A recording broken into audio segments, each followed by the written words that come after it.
Sa Monday, kukunin yung mga gamit, yung mga boxes. Medyo overwhelming yung paglipat. Ayun oh! Ready ng binyagan? Ang cute mo naman! Ang ganda naman. Excited ka na, Dylan? Oh! Makalitin. Hello guys! So today, ang binyag ng ating baby Dylan. Yan, tulog siya. So si Dylan, mag 3 months next week. So bibinyagan na siya bago kami pumunta ng Australia. Para tapos na lahat. Kasi dito din yung ibang ninong at ninang. Tapos at least kasama namin si Carol dito sa celebration. So dun din sa same na simbahan kung saan bininyagan si Caleb saka si Jacob. Dun sa St. Thomas More. Si Incredible Hulk. Yan si Incredible Hulk. Mahilig maghubad niya ni Jacob. Saka napaka-cheeky. Mamaya magugulat ka na lang. May hawak-hawak na tray ng egg. May hawak-hawak na baso na may kape. Ganun lang yan. Hubo. Bigla. Tanggal diaper. Ganun. Kaya ang dami niya ginagawa. Dami niya ina-examine eh. Ayan. Ayan. Tapos, nag-aayos na kami ng gamit sa taas. Si Jay ang assign doon. Grabe, thank you, be, sa pagpupuyat para ayusin yung mga gamit. At wala na rin kami masyado mga gamit dito. Kita nyo, wala na kaming TV rack. Wala na kaming gamit dyan. So, sa Monday, kukunin yung mga gamit, yung mga boxes, pati yung mga, kasi pinasama namin sa pick up itong dining table, saka yung Super King namin na bed. Tapos pati yung washing machine saka dryer. Kaya hindi na rin kami maglalaba ngayon. Si Jay naglaba na kahapon. Kasi papadala din yan sa Monday. Saturday ngayon. Kaya meron pang 2 days. Bukas yung last day na duty ni Jay. Dylan, bibinyagan ka na today. Hello! Bibinyagan ka na today. Yung buhok natin, iwarang pa, oh. Ito yung buhok mo. Oh, pa-practice ka muna, okay. Magta-tummy time daw si Dylan. Tummy time ka na. What? Habang nagpe-prepare si Mami sa taas, tummy time daw muna si Dylan. Oh. Oh, oh, oh, oh, oh. Oh, oh, oh, oh. Kaya mo yan. Teka lang, wait na kailan. Whoop! Up! I-cheer natin si Dylan. I-cheer natin siya. Go, Dylan. Go, Dylan. Go, Dylan. Likod ka sa likod sa'yo mo. Go, Dylan. Go, Dylan. Go, Dylan. Oh, sweet naman. Oh. Go, Dylan. Go, Dylan. Go, Dylan. Oh, kaya mo yan. Kaya mo yan. Yan na. Sige pa. Sige pa. Yan na. Nayak na. Nayak na si Baby D. Tingin sa camera, Baby D. Baby Dylan. Baby Dylan. Ganyan lang ginagawa namin. So, kakasapin daw si Dylan. Baby Dylan. Cute. Baby Dylan. Oh! Oh. Tapos nangahawak na siya ng mukha, oh. Ilang months ka na? Magti 3 months ka na nga? Oh? Magti 3 months na nga siya, oh. Hawakan mo yung mukha ko. Hawakan mo yung mukha ko. Smile ka dyan. Akachakacha! Akachakacha! Akachakacha! Achacha! Achacha! Achachacha! Achachacha! Achachacha! Ito pala yung perks ng pagiging ng close gap ng mga bata. Ayan natin nyo. Nakakapaglaro sila dyan silang dalawa, oh. Si Incredible Hulk tsaka si Incredible Kuya. Kasi ito, kalaro ko si Dylan habang nagpe-prepare pa rin si Mami, di ba? So at least may magkalaro na silang dalawa. So pagdating ng panahon, sila tatlo na yung magkakalaro hopefully. Kasi di ba ang gap nga nila is 2 years old, tapos ito 3. Ayan. So, nakapag-makeup na ako ng first part ng makeup ko sa konting plancha. Maaga pa naman kasi, tas white yung dress ko, kaya hindi muna tayo. Oo nga, ang lapit lang. Sobrang lapit lang. Thomas So, oras ba nang binyag talaga? 11:30. Tapos, 11:30 yung binyag, tapos 11 a.m. doon tayo para mag-picture lang ng konti, makapag-prepare. Ano oras ba? 9 something pa lang. 10:30 tayo alis mo ganun. 10:30 pa kaaga kung 5 minutes lang. 10:40. Sige, bahala na. 10:40 tayo lalabas. Dapat gagayak kasi hindi pa naman tayo makakaalis agad eh. Ayun, tapos yung gumawa lang kami ng yung venue namin, hindi dito sa bahay. Hindi na kami nagpahanda talaga. Yung parang sobrang ayos ng decorations, magano. Walang hindi na kami nagganon. So, yung friend namin, sina Shireen, sila na lang yung inas namin kung pwedeng doon sa bahay nila kasi medyo malaki din yung space. Tapos syempre, ang gulo ng bahay namin dahil naglilipat nga kami. Kaya, Sa kanila na lang. Buti lang pumayag sila. Thank you, Shailene and family. So, dun sa kanila gaganapin yung venue after yung kainan. Kainan lang naman. Lunch naman after. So, 11:30 yung binyag. Tapos, kakain after. Nag-order lang ako kay na Love Leia, ng food. Kaya, di-deliver lang dun. So, bibinyagan ko na, Dylan. Magiging Christian ka na. Magiging Catholic ka na. Welcome to the Christian world, Dylan. Ayun. Magluto naman siguro muna ako ng nuggets para makakain yung mga bata. Kasi baka magutom sila pagdating doon. Yun lang. Hello po. I love you, Dylan. I love you. Ayun oh, ready ng binyagan. Ang cute mo naman. Ang ganda naman. Excited ka na, Dylan? Oh. Wala siyang pupo kanina. Papalagay siya ng ano. Ah, sige, mamaya na. Kailangan ko siya buhatin pag ano para malagay yung ano. Ah, sige. Lagay ko na. Ang cute naman ni Dylan. Ready ng binyagan. Ito si Shellman. Kay Blue Man. Kailangan mo na rin magbihis, Jacob, ha? Hi, Dylan. You're so cute. Happy boy. Medyo nagkagulo dito dahil naglalaro yung mga bata. Si Caleb nakabihis na. Si Jacob, bibihisan pa natin. Ganda ba? Dito, para makita natin.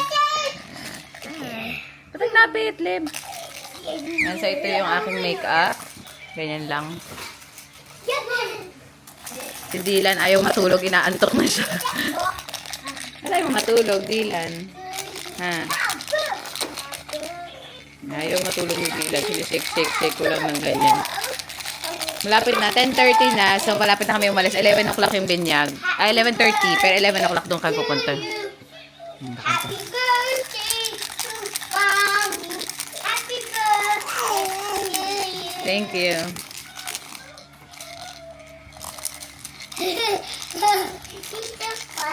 Funny nga, no? Papunta na kami sa church. Sobrang lapit lang ng church nun sa amin. Mga 5 minutes drive lang. Yan, ready na kami lahat. Kami nakaputi. Ready na ba kayo? Ready.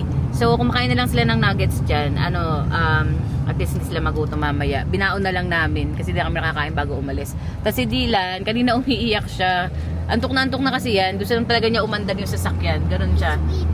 Natutulog na siya ngayon. Pero malapit lang. So, bababa na rin kami mamayang konti.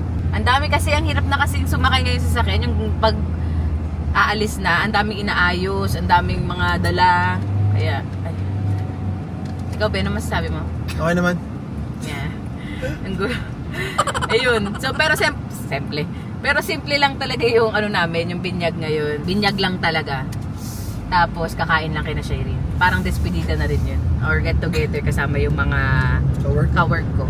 Mga ninong at ninang ang ating mga guests doon. Pero yung nagaan namin, anong oras na ba? 10:53. So, sabi namin 11 AM doon. Kumuha din kasi kami ng photographer. So, si Gino, ang aming photographer. So, doon na lang din kami. Mag-picture muna kami ng konti bago mag-start. Tapos at least ready na yung mga kandila. Ganon. Say hi! Ito na kami sa church ngayon. Ayan, nakarating na kami lahat. Ayan, si Jacob. What?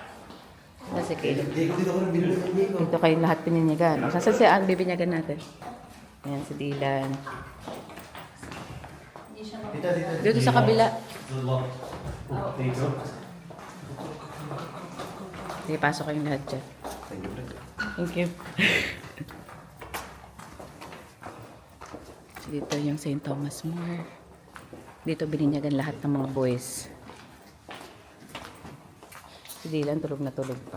So far. Mamaya gigising na rin si Dylan.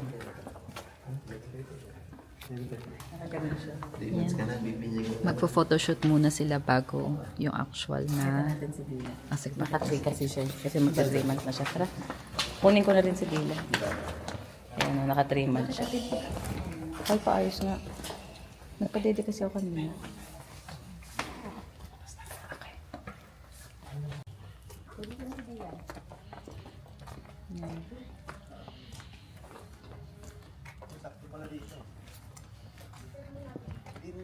liwanag, sisilip ko ano. What is holding a flower? What is holding a flower? Meron siyang flowers. Yeah. Ayun, no, meron ding flower doon. No? Yun naman, real flowers. Oh, diba? What is for the flowers?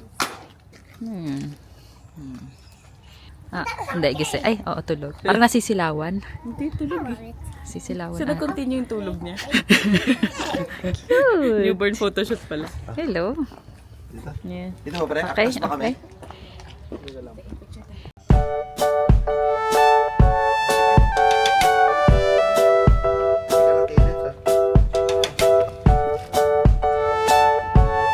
Oh, ang galing.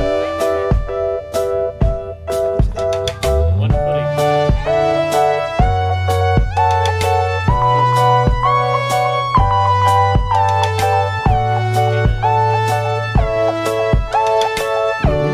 Ba talaga? Oh, bilis, bilis.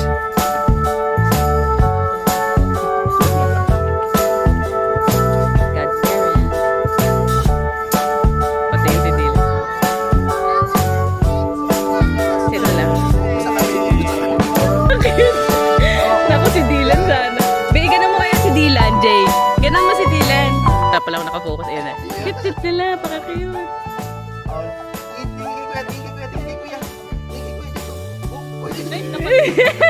Napatingin din si Dylan. Yan, so nandito yung, hindi na siya ninang ngayon. Hindi ako ninang. Si Alec kasi wala pa siyang inaanak ever. So first inaanak ever niya si Dylan. So tingnan natin kung sino magaling na godparent. Inaanak ko si Jacob. Jacob. Tapos nasa arawan tayo. Cute nila. Ay, ito flowers. Take it. The flower. Oh, isa pa, isa pa. Six. Ayan na. Tingnan mo, may flower dun sa harap mo. One, two, three. Next man. May flower dun sa harap mo. Ayun o. That was actually good. Ayaw tumingin. Ayaw tumingin pero nakangiti. Ano ba titingnan mo? Ano yung hinahanap mo, Jacob? That's a big flower. That's not a flower. It looks like flower. Iwanan ko kaya dyan. Looks like a What? flower. It's not a flower, is it? What is it? Is it? What is it? Ayun yung kinabibisihan nila ngayon. Even I'm curious what it is. Ayan o. Ay, hindi! Ayun naman pala. Pwede naman pala yun. Okay na, okay na. Ganda. Hindi na, no? Kailangan seryoso. Pwede naman palang ganun. Success siya. Ay, wow! Thank you. Saan mo nakita yung Jacob? Ano oras na? Anybody can like it. Dito na kami sa loob dahil malapit na mag-start. Ayan. Pero kami pa lang nandito. Wala pa masyadong tao. Ito pala yung kandila. Ganda. Ito. Ilan mga ganyan? Meron pang maliliit eh. Mga in-order yan.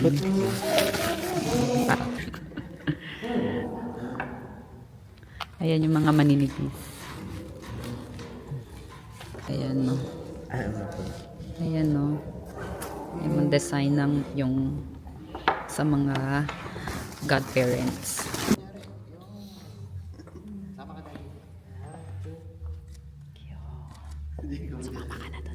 Sige, hindi na sa gitna. Hindi na sa gitna. Oh. Hindi na sa gitna.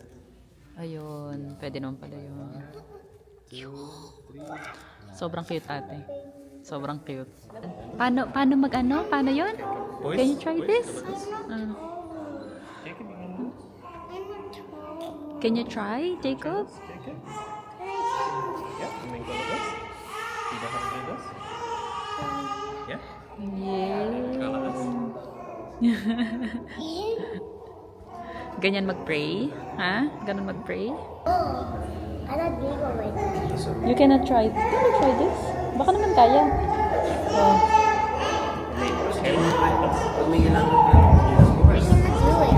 Where are you? Like here. Kapag big boy ka na.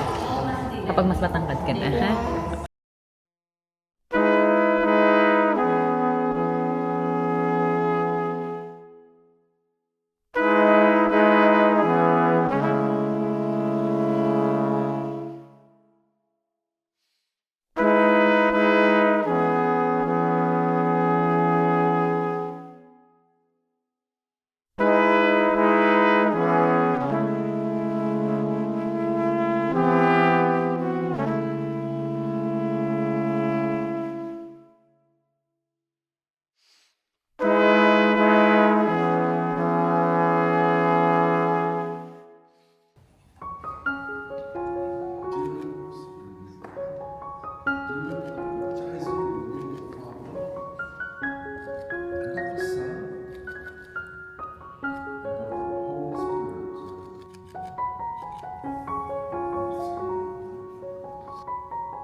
Ayan, natapos na yung binyag. Yung mga batang to maliliit eh. Medyo naging ano na.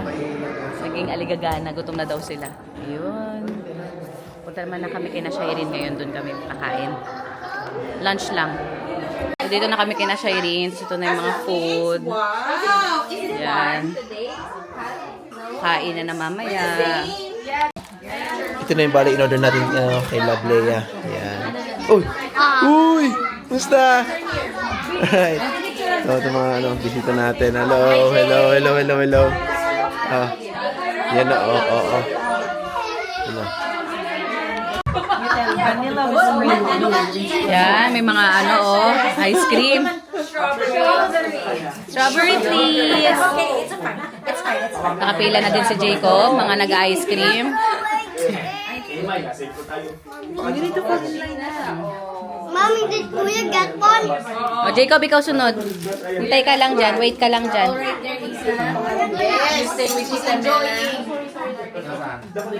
Tuntua yung mga bata pag may ice cream, no? Excited ka na, Caleb? Excited?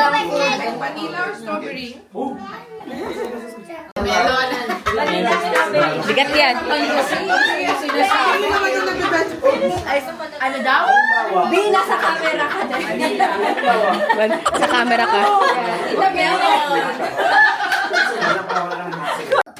Ayan, Dylan, Cristiano, ang Dylan namin, opo. Hello po, Christian na po ako. Yan, si Kuya Jacob, nakatulog. Tapos si Kuya Caleb naglalaro. Ala, ano na yung makeup ko pala, sobra. So, ba na dito. Ayun, so, kumain lang naman kami, tapos nakauwi na din kami mga magsi 6 o'clock. Ay, gusto mo bang ikaw yung makikita? Ayan. Maliligo ka na, Dylan, ha? So, ang ginawa namin, doon lang chika-chika, kumain. Tapos, masyadong nag-enjoy itong mga bata kasi dami-daming kalaro. Tapos, dami pa nilang nalarong toys doon kasi ibang bahay, kaya ibang toys. Medyo magulo talaga yung bahay namin. Tapos, si Jay, tinatanggal na rin yung dryer kasi isasama namin siya sa sea cargo. Pati yung dining. Di ba, be? Oo, ayusin namin. Yan. Ito, pero pick up na ito sa Lunes. Sa So, Monday. Sabado ngayon. So, iwanan ko na sa gitna. So, medyo kompleto na rin naman yung box, di ba? I-feel ko na. Ayun na, so magka-close na tayo ng vlog. Ayun na, so close na namin yung vlog dito. Mamaya papakita ni Jay yung mga box pala. Sisingit ko yung clip after this. Close ko na yung vlog dito. Thank you so much guys for watching. Until our next video. Bye! Welcome to the Christian world, Dylan. Bali yung washing natin, inilabas na natin, tsaka yung dryer. So, ipapak yan sa Sabado. Ay, sa Lunes. Tapos, itong taas. So, bali 20 boxes yung aming ipapadala. So, well, actually, organized na yan. Iko-close na lang natin kasi may mga dagdag bawas yan iba dyan eh. Tapos, yan o. Medyo magulo pa dito. Tapos yung karamihan sa gamit namin na pamigay na namin. Pero yung iba, papadala namin sa Pilipinas. Ito yung mga hindi namin madadala sa Australia. Tapos yung ibang gamit, ito. Iko-close ko na lang yan para tapos na. Para tapos na yun na lang yung kulay. Iko-close ko na lang para medyo meron na akong peace of mind. Tapos, yung kama namin, ito, medyo magulo din ito nyo. Yan o. Yan. Ipapadala din natin sa Australia yan, tapos babaklasin ko pa yan. Medyo madali na atang baklasin to eh. So, bukas ko na po problemahin yan. Basta masarado ko muna yung mga boxes today. Medyo overwhelming yung paglipat. Lalo na sa pag-aayos ng gamit. Buti na lang. Ako yung mas nakafocus dito, tapos si Donna mas nakafocus sa mga bata. So, yan. So, yan ang asawa ko. Lalamig ka pa. Tapos yung mga laruan, patapos na yan, paubos na yan. So, sort out na natin.